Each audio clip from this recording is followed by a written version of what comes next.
Saudara, beberapa waktu belakangan ini polisi gencar melakukan operasi berantas premanisme. Juru parkir liar, preman pasar, hingga preman mengatasnamakan ormas ditangkap.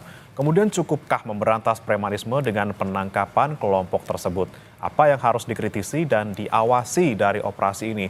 Kita akan bahas bersama dengan sejumlah narasumber yang sudah hadir di studio. Ada anggota Komisi 3 DPR RI, fraksi PDIP, Iwayan Sudirta. Selamat pagi Pak Wayan. Selamat pagi Mas, selamat pagi pemirsa nih. Udah hampir 2 tahun saya nggak muncul di TV. Akhirnya ke Kompas TV lagi ya Pak ya. Karena ini penting saya harus hadir. Betul, nanti kita akan gali dari Bapak juga.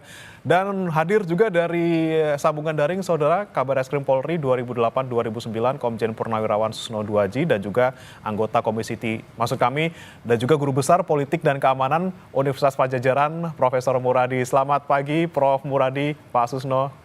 Pagi Mas, Pak Susno, Pak Iwayan. Selamat pagi Prof. Baik, kita ke Pak Wayan dulu. Pak Wayan, ini kan Satgasnya sudah berlangsung kurang lebih selama 10 hari. Anda melihatnya seperti apa nih Pak? Kan yang ditangkap kalau kita lihat di berita-berita gitu ya, preman-preman pasar, juru parkir liar, pengamen. Nah ini kan sebenarnya kan hanya sebagian kecil ataupun kelompok kecil yang ditertibkan. Kita belum menyentuh ke yang lebih kakap seperti itu. Anda melihatnya selama ini Satgas ini bekerja seperti apa selama 10 hari? Ada 2 hal yang harus saya katakan agar tidak ada salah paham bagi pemirsa. Satgas itu sering disebut hangat-hangat tai ayam. Pertama karena tugasnya masih merangkap. Kedua memang sikapnya reaktif. Tapi untuk Satgas anti preman yang sekarang, saya menduga, saya mendapat informasi tapi tidak punya data bahwa ini memang kebijakan Presiden. Karena itu Menko Polhukam yang menangani. Mungkin ini akan memecahkan rekor bahwa Satgas ini efektif gitu. Setidak-tidaknya itulah harapan kita. Dan Satgas ini harus berkaca pada kekecewaan masyarakat yang sudah. Banyak sekali ketika ada pembentukan Satgas, masyarakat masa simis. Ini nanti pelan-pelan hilang bubar gitu. Itu. Oke, tapi kalau misalnya yang kita lihat selama ini di 10 hari ini yang sering kita lihat adalah mereka yang ditangkap adalah mereka yang di dalam tanda kutip tuh kelasnya kelas teri gitu ya. Ini apakah memang kita mulai dari sana dulu, baru nanti kemudian kita ke naik level, atau seperti apa Pak Wayan? Ya itu kan sudah mulai dipertanyakan. Maka jawabannya, Satgas ini kalau nggak didukung penuh Presiden nggak bakalan menghasilkan apapun. Seperti yang sudah-sudah. Oke. Kenapa? Karena yang namanya premanisme, bukan hanya preman. Premanisme itu backingnya tidak orang sembarangan. Oke. Ada oknum politisi, ada oknum pengusaha, berbagai kelompok ada di situ. Bagi siapa saja yang tidak ingin menyelesaikan masalah dengan sabar dan prosedur hukum, dia menggunakan preman sebagai jalan pintas. Biayanya lebih murah. Apalagi liku-liku prosedur hukum yang terlalu melelahkan, biayanya besar. Yeah. Maka ada oknum-oknum pengusaha yang tidak ingin berlama-lama pakai preman. Jadi preman muncul karena ada kebutuhan. Oke. Tapi kan ini tidak bisa dibiarkan. Negara ini akan rusak. Negara ini berat. Kalau premanisme terus-menerus akan menyebabkan investasi tidak bisa masuk, pengangguran ada, dari pengangguran akan jadi kerusuhan, dan ini membahayakan keamanan nasional. Okay. Teori Howard menyatakan, dia mengintrodusir Howard itu teori tentang labeling. Masyarakat yang terus-menerus ditindas, diintimidasi, diperas, dia akan melabel semua ormas seperti itu, dan ini sangat berbahaya. Karena itu bisa membuat ormas dibenci, dipinggirkan, dieliminasi, didegradasi, lalu peran ormas yang luar biasa untuk kerangka demokrasi dan sumbangan pemikiran untuk pemerintah menjadi tiada. Ini berbahaya banget. Oke. Jangan sampai teori labeling ini muncul. Sebelum terlambat, berantas preman ini tanpa pandang bulu. Dan itu membutuhkan political will pemerintah, khususnya Presiden. Tanpa keikutsertaan Presiden, orang dan masyarakat akan pesimis. Ini tidak akan menghasilkan apa-apa karena backing mereka luar biasa. Oke. Kita bedakan ormas dengan preman. Ormas banyak yang bagus. Ya. Bagus sekali banyak.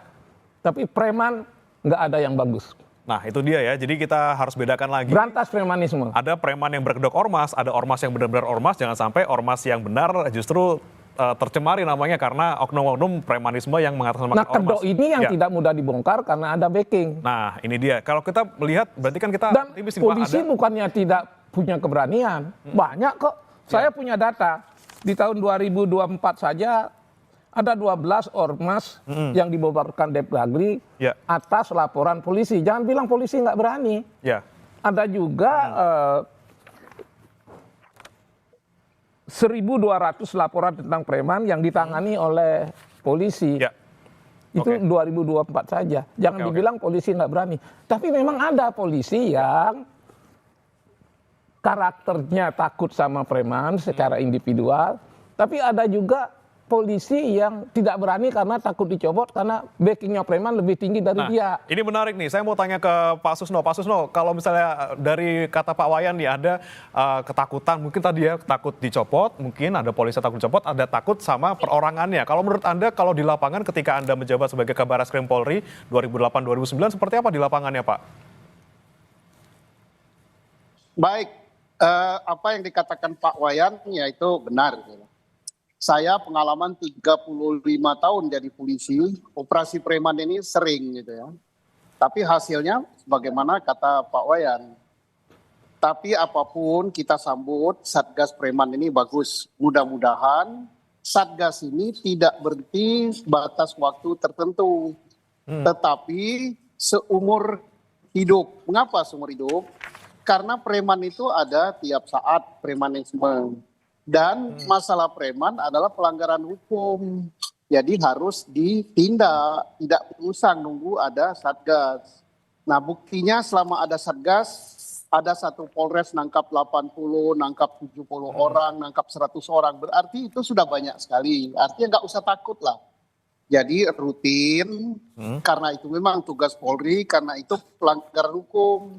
Saya sangat sependapat bahwa ormas sangat baik karena ormas itu diatur oleh undang-undang dan banyak ormas-ormas besar kelas dunia ya seperti apa NU, Muhammadiyah, ada lagi ormas agama Hindu, ormas Katolik dan sebagainya itu ormas bagus semua.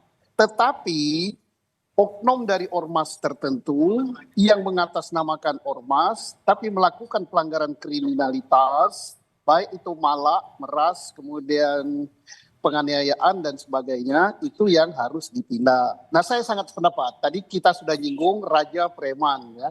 Itu mudah-mudahan dengan Satgas Premanisme ini, kita akan sampai kepada Raja Preman yang langsung meresahkan jutaan bahkan ratusan juta rakyat Indonesia. Apa itu Raja Preman? Raja Preman itu mafia.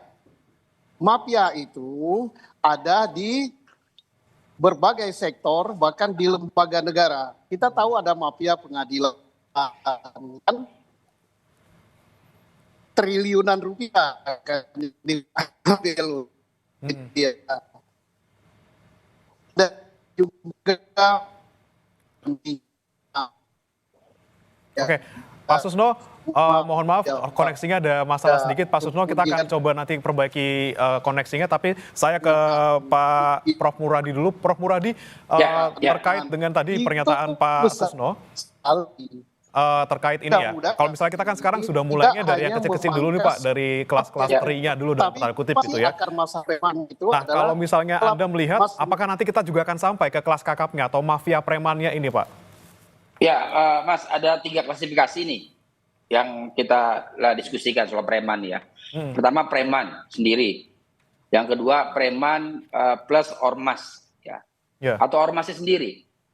Tiga ini yang saya kira yang baru disentuh premannya, belum preman plus ormas, belum ormas yang kemudian berperilaku preman. Nah jadi kalau kemudian sekarang sampainya Pak Iwan dari tadi benar bahwa memang posisinya baru pada level kita menangkap preman.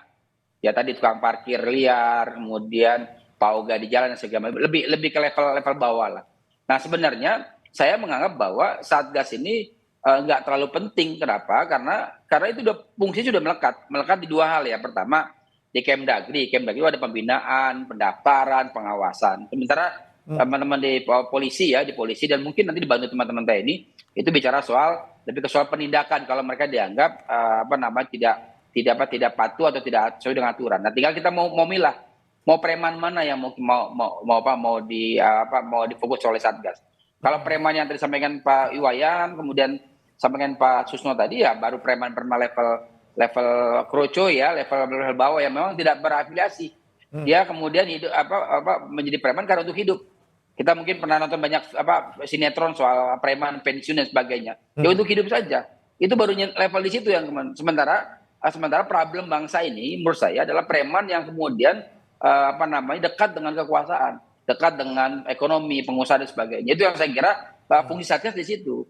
Kalau fungsi yang kemudian yang tadi level bawah, saya kira teman-teman polisi jauh lebih efektif ya. Saya kira ini masalah gini aja Mas, daftar itu sudah ada, tinggal mau diambil kapan. Katakan karena mereka punya Babin Kaptibmas, punya Babinsa, mereka daftarnya sudah ada. Nah, tinggal kemudian apakah mereka mau mengambil sekarang atau tidak gitu. Nah masalahnya adalah yang mau diambil ini kan preman yang kemudian sebenarnya lebih untuk hidup saja.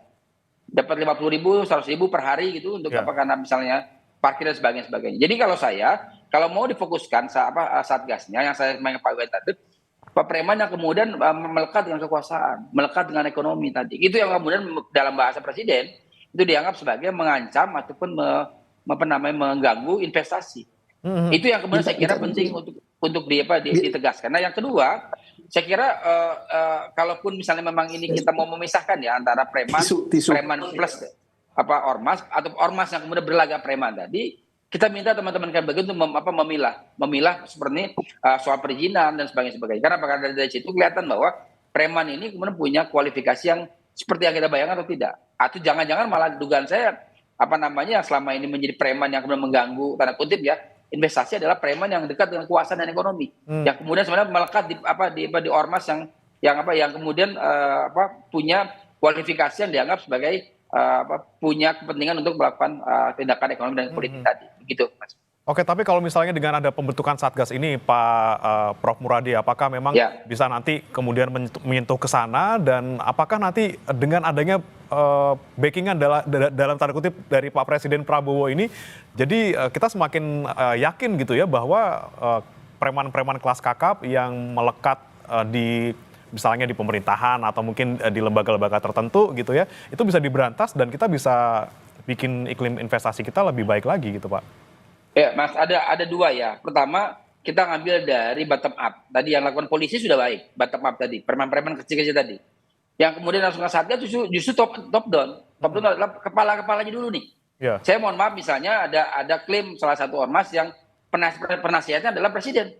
Kemudian ada beberapa ormas yang kemudian juga anggota DPR, dekat dengan pengusaha dan sebagainya.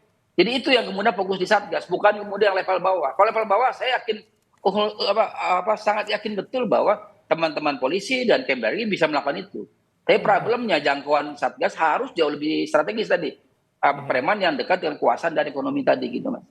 Oke, baik. Saya ke Pak Wayan lagi. Pak Wayan, ini kan memang Satgas ini kita dibentuk juga tidak akan langsung berjalan sebagaimana seharusnya kita harapkan gitu ya, langsung ke akar masalahnya. Kita pastikan ke yang kecil-kecil dulu, yang masih di akar-akarnya, masih yang di kroco-kroconya gitu ya. Tapi kalau Anda melihat ini cukupkah ini membuat seperti efek kejut sesaat? Nggak cukup. Untuk seharusnya seperti apa? Nggak cukup. Harus ada pernyataan political will dari Presiden yang berkali-kali mengatakan dia siap mati untuk rakyat. Rakyat sekarang sedang teraniaya oleh preman. Kalau kita tafsirkan semangat Pak Prabowo kali ini tidak ada ampun. Dia akan libas preman itu, hanya memang mungkin di lingkungan pemerintahan masih membutuhkan strategi yang lebih elegan bagaimana agar walaupun ada tahapan, tapi akhirnya harus nyasar ke inti persoalan, yaitu bahwa preman ini harus habis. Karena apa? Karena ini akan mengganggu persoalan investasi, ini akan mengganggu ketertiban umum, ini akan bermuara pada keresahan sosial, ini akan bisa membuat masyarakat resah dan bisa membuat masyarakat bergurung-gurung, berlipat-lipat memprotes keadaan. Karena sekali lagi, ketika teori Huad mengenai pelabelan ini terwujud, lalu masyarakat anti ormas, ini sangat berbahaya buat kita. Oleh karena itu sekali lagi kita harus percaya pada Pak Prabowo dulu. Kita lihat dalam waktu beberapa bulan ini, andai kata tidak sesuai dengan harapan, kita beri masukan pada Pak Prabowo. Kita jangan buruk sangka pada Pak Prabowo. Tapi cara elegannya untuk bisa Pak Prabowo misalnya bisa memberantas mereka yang terafiliasi, pejabat-pejabat ini dengan ormas yang negatif ini seperti apa, Pak? Cara elegannya tadi Bapak sampaikan. Iya kan, kalau kita lihat korupsi kayak begitu besar-besar dibongkar, preman jauh lebih enteng. Mananya polisi, brimob, jangan ragukan untuk menindak, melibas preman ini. PRRI Permesta aja habis tuh. Tapi karena ada kemauan politik dari pemerintah memberantas itu. Nah sekarang sekali lagi kita harus dorong dan kita harus yakini Pak Prabowo sudah punya kemauan politik. Cuman barangkali membutuhkan strategi yang bertahap, tapi tahapannya nggak boleh terlalu lama karena nanti juga bisa meragukan keyakinan masyarakat apakah program yang sekarang ini juga akan mengalami degradasi seperti dulu, melemah, akhirnya hilang. Kan ini yang kita khawatirkan. Ya. Baik. Saya ke Pak Susno tadi sempat terputus. Saya kembali ke Anda, Pak Susno. Pak Susno, tadi kan kita sempat membahas terkait dengan susah nih untuk memberantas premanisme yang berkedok ormas yang kemudian ada backingan yang cukup besar namanya gitu ya di beberapa lembaga pemerintahan misalnya ataupun di penegak hukum. Nah, ini seperti apa kalau di lapangan, Pak? Gimana caranya kemudian kita bisa memberantas premanisme kalau ternyata malah yang ada di balik ini orang-orang besar seperti itu? Pak Wayan sudah jelaskan ya, tidak sulit ya, asalkan political will pemerintah itu serius. Di mana seriusnya? Yaitu kehadiran presiden. Kalau presiden betul-betul memerintahkan Kapolri, diberi target ini harus habis, saya yakin ini habis. Kemudian cara memberantasnya juga diatasi akar masalah. Akar masalahnya adalah kemiskinan, pengangguran, kebodohan, ketidakadilan. Apa itu ketidakadilan? Ada masyarakat atau pengusaha yang tidak merasakan ketidakadilan dalam hukum. Ada rakyat yang tanahnya dirampas, melapor ke negara, negara tidak hadir. Maka premanlah yang dipakai. Nah, jadi negara harus hadir mengatasi akar masalah dan mengatasi apa yang sudah terjadi di masyarakat seperti pemerasan, pemalaan, penganiayaan, dan sebagainya.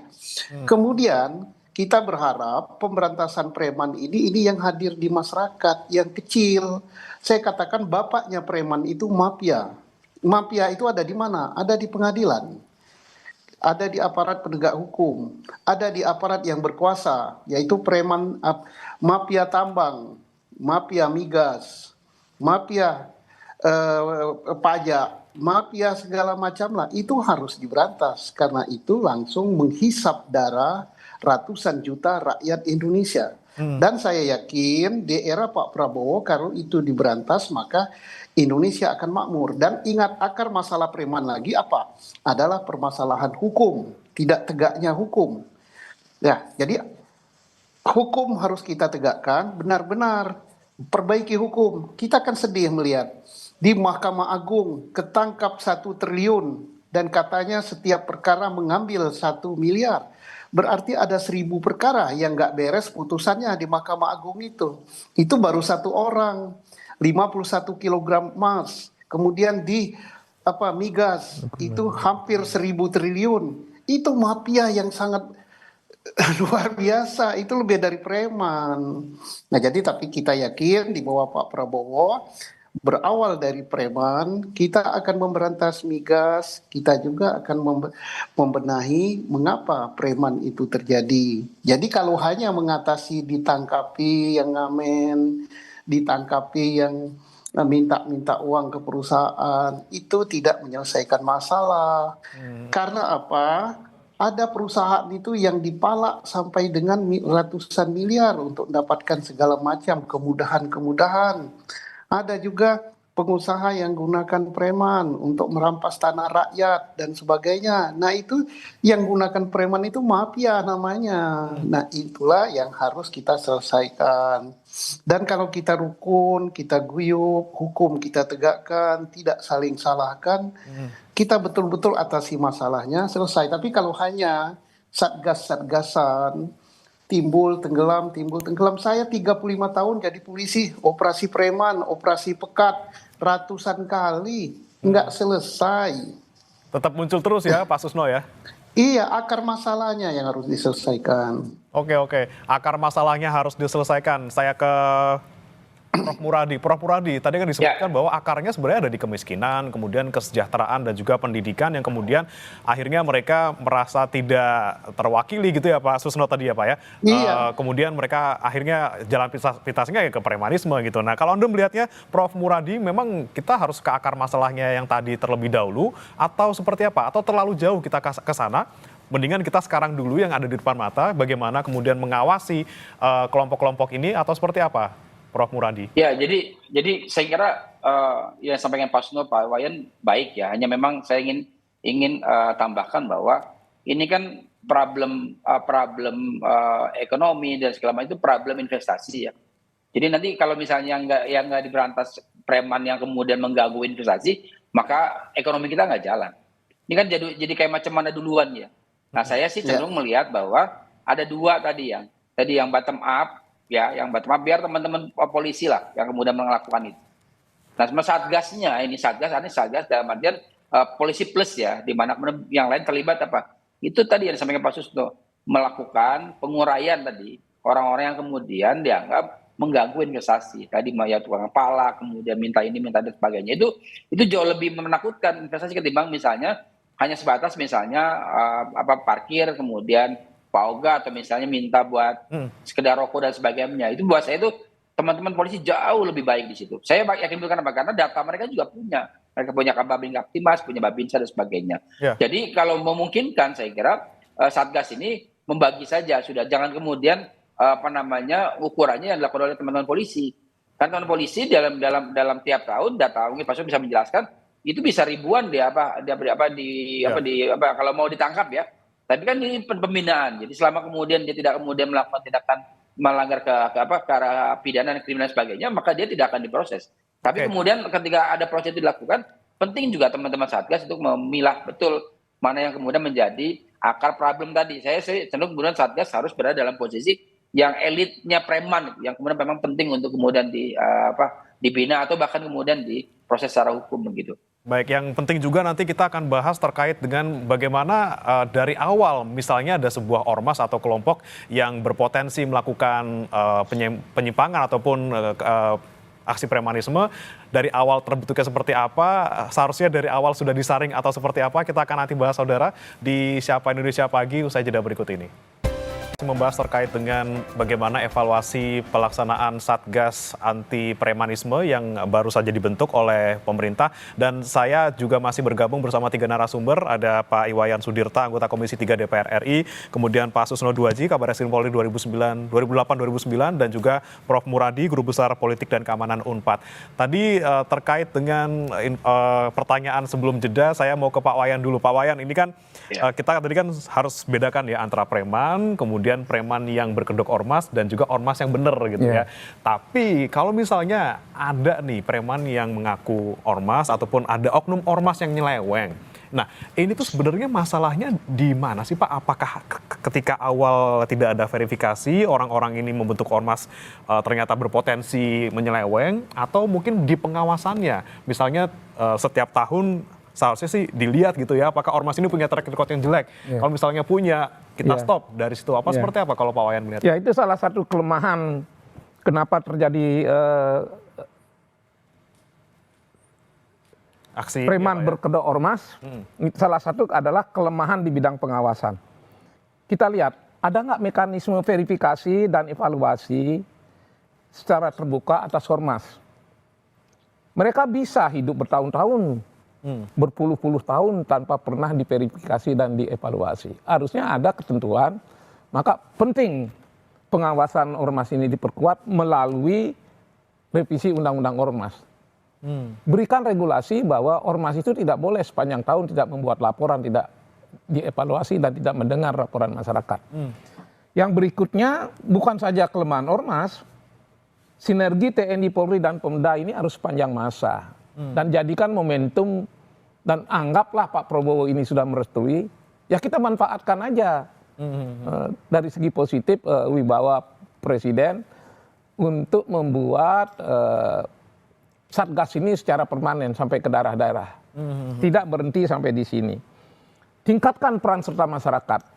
Untuk upaya-upaya preventif, masyarakat harus diajak, mengedukasi masyarakat. Kalau di Bali misalnya, tokoh adat itu sangat didengar sama ormas.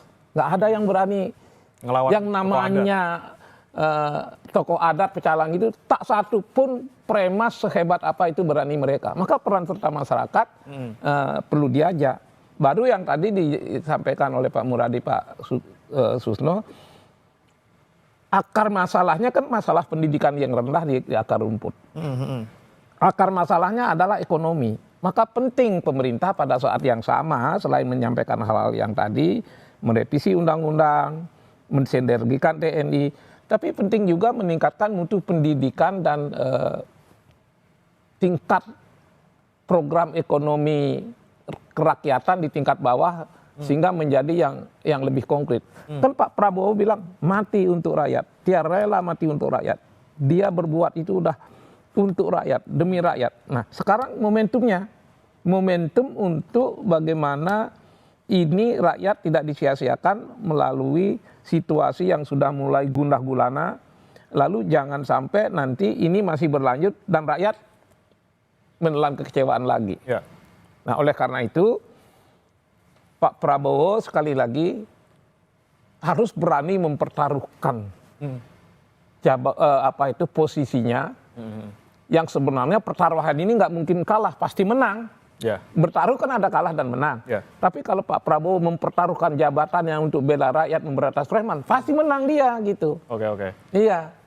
Oke, baik. Tadi poin yang menarik juga dari Pak Wayan terkait dengan revisi Undang-Undang Ormas ya Pak Wayan ya. Saya mau ke Prof. Muradi dulu. Prof. Muradi, kalau Anda melihat selama ini ketika kita bicara soal premanisme, kemudian aksi-aksi yang meresahkan di masyarakat, sebelum ada Satgas, ini kan pasti sudah ada yang diatur di Undang-Undang Ormas gitu ya. Apakah perlu kemudian ada revisi Undang-Undang Ormas? Tadi salah satunya mungkin terkait memperkuat pengawasan terhadap ormas yang sudah terbentuk maupun mungkin verifikasi bagi ormas yang baru akan dibentuk nantinya supaya tidak menyeleweng gitu, Prof. Ya, jadi Mas, di Permendagri 57 2012 itu udah ada pembinaan, pengawasan dan pendaftaran. Itu turunan dari Undang-Undang 2 2017 ya. Jadi saya kira sebenarnya pembinaan, pengawasan sudah ada di teman-teman Kemdagri, cekinya di Bakesbangpol ya, di level provinsi, kabupaten, kota gitu. Jadi memang sudah ada. Hanya masalahnya saya bilang tadi saya bilang dari awal bahwa jangan kemudian melekatkan preman dengan ormas. Kita coba bisa memilah dulu, makanya saya mau mengusulkan tadi, minta teman-teman Kemdagri untuk kemudian memverifikasi ulang lagi. Katakan misalnya mendaftar ulang gitu ya, bisa katakan di Bandung atau di Jawa Barat, kan di Bandung aja ada hampir sekitar 100, hampir 1.000 ormas ya, yang memang anggotanya nggak banyak juga. Itu yang kemudian terdaftar. Kemudian bisa di Jawa Barat hampir 1.500 ormas yang terdaftar, yang kontraknya lokal. Jadi memang itu yang perlu diverifikasi. Memang selama ini itu sudah dilakukan. Hanya tadi saya bilang kita melekatkan preman dengan ormas itu yang kemudian buat saya sebenarnya agak tricky ya. Kenapa? Karena tadi yang sebagai Pak Tusno bahwa banyak ormas baik kok. Nah, tinggal kemudian ormas yang mana yang dianggap nggak baik itu yang kemudian kita bisa minta teman-teman Kemdagri. Baru kemudian teman-teman polisi dan dibantu teman-teman TNI untuk melakukan misalnya pada hal yang level yang lebih operasional. Kalaupun memang ternyata misalnya kita tidak dalam posisi yang pas untuk melakukan tindakan-tindakan itu. Saya ingat sekali 2016-2017 dulu ada ormas radikal ya, namun akhirnya dipisah dibubarkan itu. Karena apa? Karena memang ada penilaian tadi. Nah, Kemdagri menilai, kemudian teman-teman polisi dan teman-teman BIN waktu itu ya untuk menilai juga kira-kira mau melanggar ideologi negara enggak. Dan makanya kemudian ada perubahan dari Undang-Undang 17 2013 ke Undang-Undang 2 2017. Jadi buat saya sebenarnya sudah cukup Pak Wayan, hanya tinggal praktik lebih efektif di Kemdagri melalui Pemprov dan Pemkot dan Pemkab ya. Memang selama ini kemudian punya dekat. Saya kalau saya datang ya Pak, saya datang ke misalnya ke Kesbangpol Kota Bandung, saya minta datanya ada sampai detail tuh Pak. Saya karena pernah melakukan riset 2 tahun lalu ya. Dan data itu kemudian kita cek sebenarnya ada nggak. Dari mungkin 100, 200, 150-an gitu, ada mungkin sekitar 70-80 memang masih ada organisasinya. Ada yang kemudian sisanya memang masih kemudian harus diverifikasi. Begitu diverifikasi, kalau ternyata nggak aktif dalam setahun, maka kemudian Kemdagri dalam hal ini misalnya Kesbangpol itu bisa mengajukan pembubaran, di mana kemudian dianggap tidak aktif, tidak memiliki misalnya aktivitas kegiatan dan sebagainya. Dari situ saya kira sudah cukup. Jadi saya sih cenderung mendukung bahwa undang-undang ormas sudah cukup Pak. Bahwa ada integritas harus ya tadi Kemdagri, kemudian TNI dan juga Polri dan dibantu TNI. Berikutnya kemudian satgasnya Mas, itu fokus terjadi kemudian di level top down tadi yang memang yang besar-besar, yang kecil-kecil biar teman-teman polisi dan teman-teman di TNI di lapangan yang kemudian melakukan tindakan yang jauh lebih efektif begitu. Oke, Satgas lebih harus fokusnya yang tadi ya Pak, yang di atas-atas ya, bukan yang di bawah-bawah. Tapi sementara ini kan kita masih bergeraknya di bawah-bawah aja. Saya ke Pak Susno. Ini kan kemarin sempat yang ramai juga di Pasar Induk Kramat Jati ini Pak, kan ada penindakan ormas, posko ormas yang ada di sana itu diambrukkan walaupun memang sedang tidak ada orangnya. Kemudian ada juga misalnya di beberapa wilayah di Jakarta, ini preman-preman ataupun juru parkir misalnya itu ditangkap, tapi tidak sedang melakukan kegiatan yang melanggar hukum gitu ya. Mereka lagi nggak ngapa-ngapain sebenarnya, tidak lagi malak, ketahuan malak enggak, kemudian tidak lagi melakukan intimidasi juga tidak kelihatan. Nah, ketika misalnya mereka ini ditangkap tanpa ada misalnya mereka sedang melakukan sesuatu yang melanggar hukum, itu nanti seperti apa sih Pak? Kan mereka hanya dibina kemudian dilepaskan. Itu seperti apa kalau misalnya fenomena seperti itu Pak? Nah itulah yang saya katakan tidak menyelesaikan masalah ya. Jadi misalnya merobohkan pos, kemudian menangkap dia sedang tidak tertangkap tangan, tidak ada bukti-bukti, itu kan tidak menyelesaikan masalah, tapi hanya menimbulkan efek deterren gitu. Waduh, ada kegiatan. Sebagaimana awal Pak Wayan katakan tadi, itu adalah angat-angat tai ayam. Jadi saya sependapat apa yang dikatakan Profesor Muradi, ayolah undang-undang ormas itu diterapkan khususnya di bidang pengawasan. Kesbang Kementerian Dalam Negeri sampai ke bawah kabupaten kota, data ormas itu jangan hanya didata. Ormas itu yang kalau di daerah banyak menyebut dirinya LSM.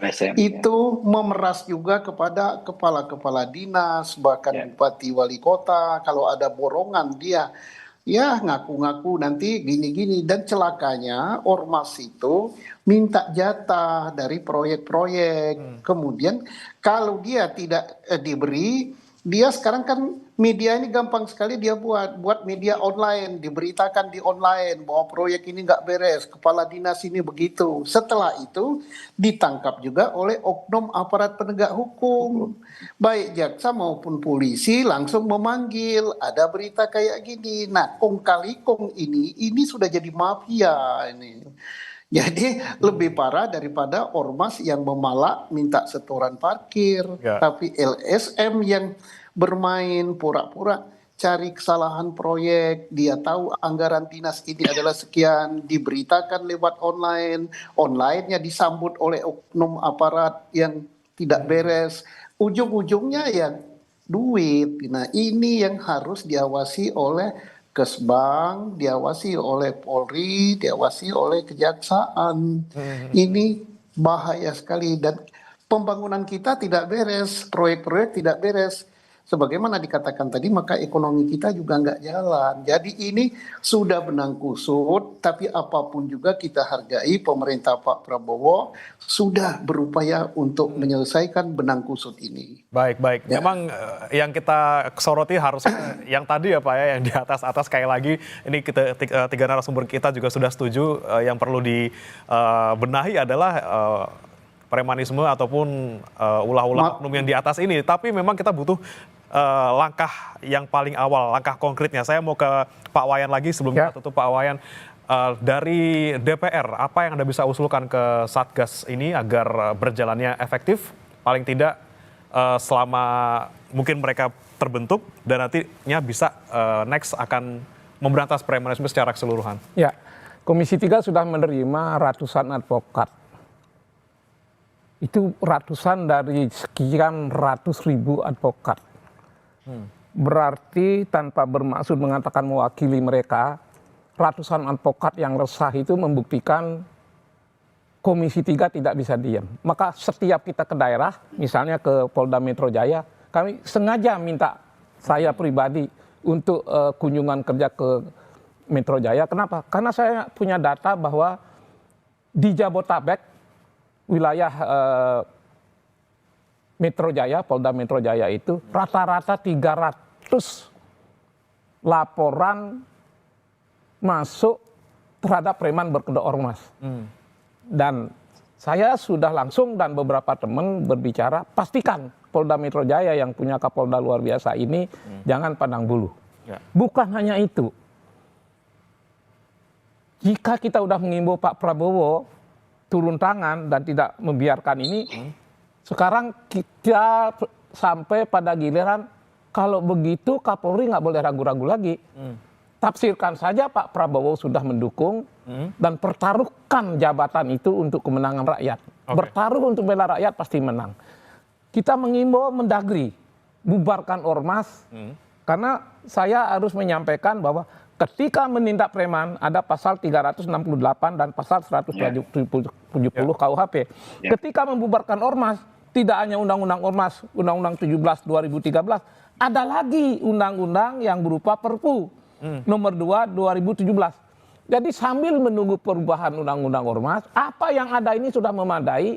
Yang belum dilihat adalah semangat agar Kapolri dan Mendagri melangkah tidak menunggu instruksi lagi, karena kita sudah tahu Pak Prabowo pasti bela rakyat, Pak Prabowo pasti tidak suka dengan preman. Jalankan ini. Dan rakyat sudah mendukung Kapolri, rakyat sudah mendukung Mendagri, advokat sudah mendukung mereka, Komisi 3 akan mendukung mereka. Apalagi yang perlu ditakutkan sekarang. Tidak usah pandang bulu, langsung bergerak ya Pak, tanpa ragu-ragu karena sudah ada dukungan dari semua pihak. Dan saya yakin mereka mulai tiarap. Ketika dia tiarap, gas. Siapa yang gas? Kapolri dan Mendagri. Kita dukung, DPR akan memberi dukungan dan sudah kita keliling-keliling. Sebentar lagi kita akan kunjungan ke daerah, kita akan bawa masalah preman ini. Baik. Saya terakhir ke Pak Prof Muradi dan juga nanti ada Prof Susno juga. Saya ke Prof Muradi dulu, Pak. Prof Muradi, seperti apa nih menurut Anda yang harus langkah pertama yang dilakukan oleh Satgas di dalam waktu 10 hari ini supaya kedepannya nanti kita juga bisa menjangkau ataupun mencapai tujuan utamanya, yaitu memberantas aksi premanisme? Ya, pertama tadi database dari Kemdagri, ormas-ormas. Karena kita pisahkan ormas dengan preman. Yang kedua kemudian teman-teman di lapangan ya, Polri terutama ya, untuk kemudian mendata ulang misalnya apakah memang titik-titik misalnya tempat parkir dan sebagainya itu adalah ada unsur tindak pidananya. Kalau memang ada unsur tindak pidananya, kemudian memang buat saya sebenarnya jauh lebih kemudian mereka dibina ya, kemudian diajak ngobrol dan sebagainya ketimbang harus diambil dan diproses seperti yang selama ini. Nah yang ketiga saya kira penting juga untuk dilakukan adalah tadi Satgas juga harus bisa mengidentifikasikan bahwa preman yang disebut dengan preman dalam kedok ormas ini adalah teman-teman yang masih ada di lingkaran dekat dengan kekuasaan. Kalau kita agak lebih detail sebenarnya itu yang kemudian penting untuk dilakukan karena petinggi-petinggi preman sebagian besar pengusaha dan juga politisi begitu. Oke, baik. Terakhir saya ke Pak Susno. Pak Susno, tadi kata Pak Wayan, jangan ragu, jalankan saja mumpung lagi pada tiarap nih, lagi ada Satgas. Bagaimana tanggapan Anda, Pak? Saya sangat setuju ya apa yang disampaikan tadi, saya setuju semua supaya ini tidak angat-angat tai ayam. Yang kedua, untuk mengatasi akar masalahnya, hukum kita tegakkan, kita beresi. Tidak akan beres masalah preman ini kalau aparat penegak hukum, khususnya apalagi sampai ke level Mahkamah Agung masih bermain kayak gitu. Ketua pengadilannya ketangkap karena dia menjadi mafia perkara. Kemudian masih ada mafia impor-ekspor, masih ada mafia-mafia lain yang itu akan merusak perekonomian, memiskinkan rakyat. Kalau rakyat miskin, preman tumbuh subur. Itu harus kita berantas. Baik, kita dukung dan kita nantikan kinerja dari Satgas ini. Semoga benar-benar bisa memberantas premanisme dari mulai kelas kakap, maksudnya kelas tri hingga kelas kakap, supaya nanti kita bisa mencapai mimpi untuk memberantas premanisme secara keseluruhan. Terima kasih Pak Susno Duaji, kemudian Prof. Muradi dan juga Pak Wayan sudah bergabung bersama kami di Sapa Indonesia Pagi. Selamat pagi, salam sehat Bapak-Bapak. Salam sehat Pak Wayan, Pagi semua, Pak Muradi. Prof. Muradi.